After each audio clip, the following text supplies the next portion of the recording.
Afternoon, everybody, and welcome to another wonderful Business Spotlight interview on this. Well, it's starting to become autumn like, but it's a beautiful day. And we've got a wonderful chap to interview today. We've got Raul from Lux 360 Boothstation. Now, that basically is a very interesting name. So please tell us all about your business. Yep, so we got the Lux 360 booth, which is where we specialize in providing like high-end photo booth, personalized experience hire, that elevates events and takes the moments to new levels of luxury. So like whether it's a tailored event styling or exclusive product, it's something where we aim to give a photo or video experience through photo or video booths that gives every experience kind of being unforgettable. And that's part of our slogan. So that's what we do for Lux 360 booths. On the back of that, we found a lot of defects with kind of products in the market, and um, there was some development that needed to happen within the photo booth industry on the product side. So that's how Boothstation came to light because we had a photo booth that broke down that we'd ordered from China, which is where 85% of the market comes from. And we looked at it at the point and we was like, well, it was myself back then. I basically stripped the unit apart, kind of worked out what had gone wrong with it, where the build quality was poor, rebuilt it, and that's how Boost Station was born. Originally, it was Lux 360 Boost manufacturing, but this year, because I've had some grants through Ashfield Council and we've basically kind of they've given me a lot of support and advice. I took their advice to rebrand that and we rebranded it as Booth Station. So it's Booth Station, your central hub for all your event needs. That's the kind of tag and slogan. But we just decided to separate them out because from a customer experience, it's quite confusing when you go to one site to buy and to hire. But Booth Station is basically the business in a box opportunity. So it's where we sell unique photo booths that we've invented or that we can sell or we have rights to sell. And that's the kind of the business in a box opportunity where we give you all the marketing support and advice. So that's Booth Station and Lux is higher.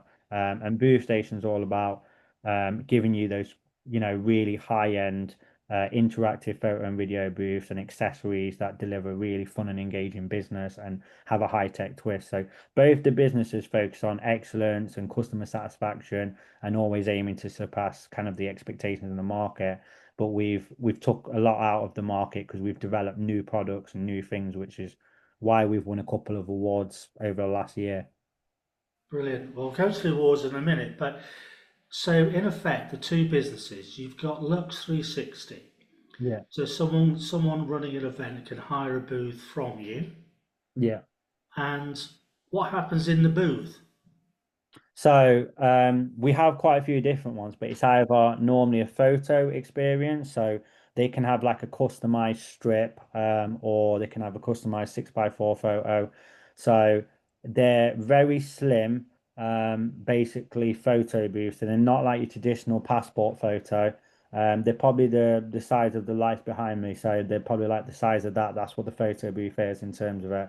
And they take a photo or a GIF, and it can be branded. So whether it's corporate, it can be branded. The welcome screen of the photo booth can be branded. The photo booth can be wrapped. It can be branded. So there's gamification in all elements. But they can be hired out for weddings. We've got some photo booths that have a screen on it. So say you've got a wedding, you can play a memory on it. And this is where we've taken the concept a little bit further. Passport style photo is what used to be there. You did used to get photo booth pods. But we've done it where it's an actual photo booth. And basically, the next element to that is like you could have photos or videos underneath it playing of memories next to just having the photo booth. So it's a bit more interactive and cutting edge. They're a lot more slimmer for venues than traditional photo booths, especially the magic mirrors. We looked at magic mirrors and we were like, they still look like arcade machines, in terms of size.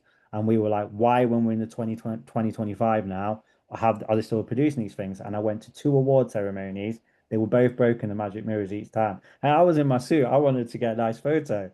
So, that's where we thought like, hey, there could be a slimmer magic mirror. So we bought out a wood magic mirror. And we're not the inventors of that wooden magic mirror, but we worked with our factory in Hong Kong to produce one. But it's things like that. There is another magic mirror we developed, which is really, really slim. And that is one that I drew, I invented. That was the whole process was me, patent, trademark, everything. But that's basically what it is. So there's a photo experience or there's a video experience. So the video experience is stuff like Drone 360 we have. So we looked at a normal 360 platform. It's a circular base that you stand on in case you don't know what a 360 is. An arm rotates around you and that takes a 360 video of you. And again, it can have designs on it, music, it could say whatever you want, it could have whatever colors you want on. And the problem with the general 360 is that people fall off if they've had a bit to drink. So we took it one step further. We made drone 360. So um, we basically came up with a drone that works indoors. It was programmed to work indoors and it takes a 360 video and goes around people. The difference is because it's in the air and it comes off a table, you can have 10 to 15 people there and there's a lot less risk or injury to the person. And it was just, again, taking it to a next level from normal concepts. Brilliant. Absolutely brilliant. It sounds really good fun. I was chatting just beforehand, and you were saying that you manufacture them, and the 50% is in the UK and 50% is offshore. So Yeah. you're actually making these as well, and people can actually buy them off you. That's right, yeah. So that's what Boothstation is all about. Boothstation is where you can go and buy them. Oh, my cat's decided to make an appearance. That's a very good thing. Yeah, the cat has decided to jump on. Yeah, the booth station is basically a central hub to buy any of them. And what we found was that people didn't want to just buy a photo booth, they want the help as well. So we started working with other companies like Photo Booth Masters and Rudy Myers, a lot of marketing companies to give them the marketing advice because we're not marketing experts, so we're not going to claim to be. And we went to kind of the right people for that. So when you buy a photo or video booth from us or an accessory, um, we basically give you around £20,000 worth of marketing advice and support. So you get all that with the purchase. And we're also this year, within the next 2, 3 months, hopefully we'll be launching a kind of new side to that called Booth Accelerator. So what that will be is your ultimate marketing platform for any events, photo booths that you get. And you don't have to have bought a photo booth from us to become that. But what it will be is it's basically something that we're working on. Um, so you'll go on, you can buy credits every month, or you'll have a monthly membership option and you get a certain amount of credits, but you'll be able to buy photo booth templates. So if you have a photo booth but you don't know how to run it, you can buy the templates from there, the pitch decks that work for corporate, because we work with a lot of corporate, and you can just buy them as you go. There'll also be like monthly calls as well, where we'll do like, for Christmas, what the plan is, how to market it, and go into a lot more detail because obviously in guides there's only so much you can give and the market's always changing. So we're planning to bring that out in the next like hopefully 2 to 3 months, but the worst case 6 months. We're just looking at the branding and getting everything right and the website really. So what we will be offering is people who buy from Booth Station will give you a 2 month membership to Booth Accelerator for free. And then obviously if you want to extend it past that point, you can, but there'll be like a yearly and a monthly membership and then a pay as you go, buy what you want as you go option for it. So that's something we're going to bring out. And we'll be the first people in England to do that. There's only one other company that mainly has a monopoly in America that does something similar. And they're based in Ireland. And what we found is a lot of what they're advising people, like it might have been with the technology and it might have been the case years ago, like, oh, you can get a 6-figure deal hiring out a photo booth to corporate. Yeah, maybe before COVID, but not now. Companies do not have that budget we found from corporate, especially in the Midlands. I mean, maybe London it's different, but we found they don't have that budget, and we've dealt with like a lot of big corporates. We were dealing with like a major sports manufacturer of clothing only a few weeks ago, and their budget was less than £1,000. So that's where I think we're going to be a little bit different, and we'll be more to the market. And I think it's what appeals to people with Booth Station and Hire. We're not just someone telling you who sits in a factory and doesn't know anything about a photo booth or is importing them and drop shipping them. We're in the event side of it. We know what works and what doesn't, so we can give people that actual hands-on advice. Okay, brilliant. Well, thanks for that great share. So, did you always want to run your own business? Yeah, I mean, I think like no, it wasn't always the plan. I say yeah, but then I say Ah, yeah, there's truth be no. out. Uh, I initially followed like a more traditional career path. My degree is in travel and tourism management. Um, But over time, I realized like my passion for creating experiences and helping people. It's very weird, but you get into changing skills from different jobs. And I'd worked a lot in logistics when I graduated and in tourism. And I'd had a few travel related jobs. I had a travel business, but I soon realized that like I found it very hard to compete against online. And um, I just think that, like, for me, I always felt like there was something bigger out there that my energy could be channeled to. Like, I'd work really hard in a 9 to 5, and I think, like, one job I had like one promotion in like 6 years of being there, and it was like the pay only went up like £100 a month. So I always felt like I was kind of like under my talent, if you know what I mean. Like, I wasn't being fully absorbed for what I could do. So I knew I wanted to do more. I just didn't know what, and I was one of those people who I tried 3 or 4 businesses that didn't work. They were terrible. They failed, and I did lose a lot of money as well. But it's really weird because I think everything happens for a reason. And the photo booth thing started because we got asked to get a 360 photo booth because I had a community interest company at a time for an event. I didn't know what a 360 photo booth was back then, and it just took me into the market. And then I think from that, it's just been a natural evolution, driven by the desire to offer something different and more personal and impactful to the market. Yeah, it's a really good share again. So, what have been your biggest learnings being a business owner? Yeah, I mean, I think patience and adaptability are key, especially dealing with like the weddings and sometimes the clients, because for either buying a photo booth, it's a big purchase to people because it can be in the thousands. And even hiring a wedding is a few hundred. And with the cost of living crisis, I think that, and just the cost of living, money is just so crucial to people right now, and everyone's struggling. So business isn't a straight line to success. You don't just get the photo brief and it goes out and you're £1 million, 6 figures, you know. Um, I keep seeing it in America and I'm like, yeah, I don't know anyone in England that's at that level yet without working their arse off. And, we really do that. So, sometimes I'm out from 8 a.m. to literally 1 a.m. And that'll be just doing all higher jobs, office work, a mixture of it. Because I actually, go out to the events, but I always have someone with me to help me because I've got a disability, so I can't do everything on my own. But I'd say definitely patience, adaptability has been the biggest one. Because in the events game, things just don't go as you planned. Having the ability to pivot when things don't go as planned has been vital, and I've learned to appreciate that journey in a way. Because it's not just the end result, but it's the challenges that um, often teach you the most. Like, I've learned a lot of leadership skills, but not through any of the 100 courses that the council have sent me on. Because I've been on quite a lot of courses, I've signed up for quite a lot. I'm always wanting to improve my professional development and knowledge. So it's not just about making decisions, but it's about building and supporting a strong team. And I think that's been the biggest learning for me, next to patience and adaptability, to be honest. Yeah, so that's again a really good learning point for everybody. So, what do you see as the main challenges going forward?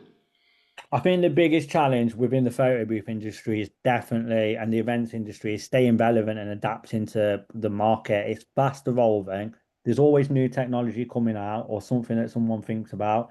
I mean, the audio book is a key example. Traditionally at weddings, you'd have a paper guest book that you'd sign. Now you've got this phone that you can pick up that I don't know who's invented it. I think it's probably China or Hong Kong it's come from, that you can get, and it now records a message. So you have those memories to listen back to rather than read a guest book. And we've obviously took that one stage forward. We've got video guest book now, so you get video and audio. So I think it's adapting to the market, especially with the luxury sector and the corporate. The consumer expectations and like the trends are higher than ever, and the competition's fierce. So you've got to be continue to be innovative, but give a good service as well. And I think the service is something that's really key. And it goes hand in hand with like the last question, really, because you've got to have the patience with that as well. Every experience we offer, like we try and make it unique, we try and make it memorable. So, we will speak to the guest and just say to them, this is your design, this is what it look like. Are you happy with it? And just giving them that extra time. a lot of companies I speak to, they've just tried to automate absolutely everything, and it works somewhat, don't get me wrong, but I found that people want a personalized touch, especially when they're making a transaction over a few £100s. So um, it's really going to be staying unique, memorable, and aligned with the ever-changing needs of the clients, but also the industry as well. Mm. I think that's a really good point, and can be put into various sectors as well Yeah. as obviously yourself. So, what do you attribute your growth to? I think the growth has primarily been driven by our commitment to kind of excellence and setting those standards and focusing on customer relationships, looking at where we've done really well as a business, and prioritizing the understanding of the needs of the market.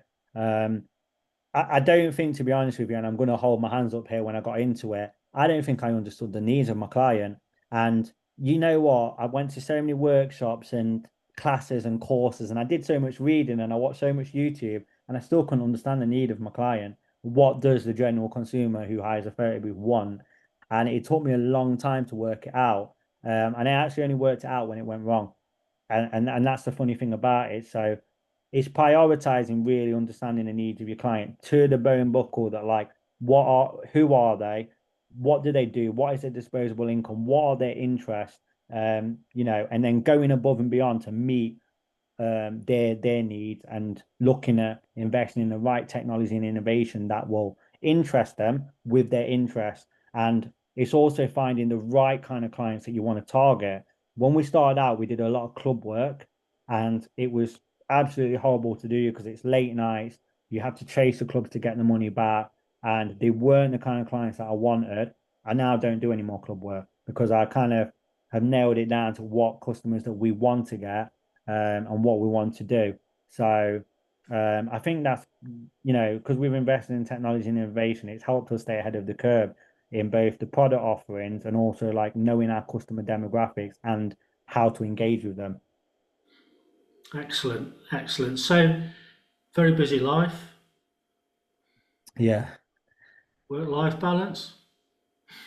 It's very, very hard still today. Balancing the personal life with business demands, it's just always a challenge. It's why I've had to accept that I need to get staff in because I cannot do it all on my own. Um, it's important to set boundaries, I think, and prioritize. So, like I've got a daughter, so when I have her, I will try to do the minimal I can on the business, or I'll just do it in evenings, because I try and focus that time. And I made a conscious promise to myself to disconnect and spend that time with my loved ones and the people like my daughter that I care about. So I think that it comes back to, what it is with being a business owner, because you do everything, you need to be well rested, fulfilled as a person, and when you do that, I personally learned it the hard way. You were so much more an effective leader because it's all about it being intentional with your time but staying organized. And we all procrastinate, we're all guilty of it. But I think that it's just staying on focus and target with it. That's why I kind of set myself to do things and tasks to do on a list every day, but I don't make it unrealistic. Like I'll probably set myself two or three things to do because I know what I'm like with my mind and the way I work. I will definitely be distracted from that task and then think about something else. So if I set myself two or three tasks to do a day, I know that it's not too much to put pressure to put on myself, but if I get that done, then it's another thing crossed off. Brilliant. Finally, what is the best advice you give to an 18-year-old you? Oh man, that's a good one. That's a good question. I would definitely say I would tell myself to trust the process of life.